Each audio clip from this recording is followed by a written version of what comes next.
Golden land chit fund घटना पुणी थे आरंभ होती तनाघना तेबे ईडी पक्षरु एबे चढ़ाऊ जारी रही। देशर विभिन्न स्थान में पाखापाखि 20टी स्थान में एबे चढ़ाऊ जारी रही बेले भुवनेश्वर ए स्थान में गोल्डन लैंड प्रॉपर्टी रही बेले ईडी पक्षरु चढ़ाऊ करा जायछि। तेबे दिल्ली वेस्ट ए कंपानी पाखापाखि 900 कोटी टंकार चिटफंड घोटाला करथिला, जाहाकु नै सीबीआई रे मामला रुजु होइतिला एवं परवर्ती समय सीबीआई पक्षरु चार्जशीट दाखल करा जायछि। सीबीआई पक्षरु चार्जशीट दाखल हेबा परे एबे ईडी पक्षरु आरंभ होइछि रेड।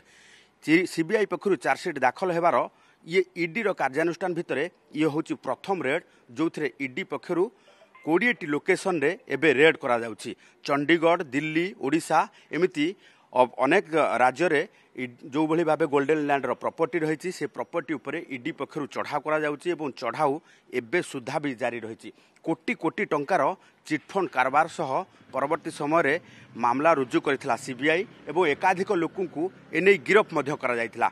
गिरफ परे गोल्डन लैंड रो एकाधिक प्रॉपर्टी मध्य सीज करा जायतिला। एबे ईडी पक्षरु से नै असेसमेंट करा जाउछि एवं चढ़ाऊ जारी रही। जदि आमे देखिबा जे चंडीगढ़, दिल्ली, भुवनेश्वर से भली भाबे ब्रह्मपुर रो दिगपहंडी ये समस्त अंचल रे वर्तमान ईडी पक्षरु चढ़ाऊ जारी रही एवं चढ़ाऊ सहित वर्तमान समस्त बेआईन संपत्ति आकलन मध्य करा जाउछि। परवर्ती समय बड़ कार्यानुष्ठान हेबार संभावना मध्य रही। भुवनेश्वर कैमरा पर्सन प्रशांत सह चंदन पाइक राय।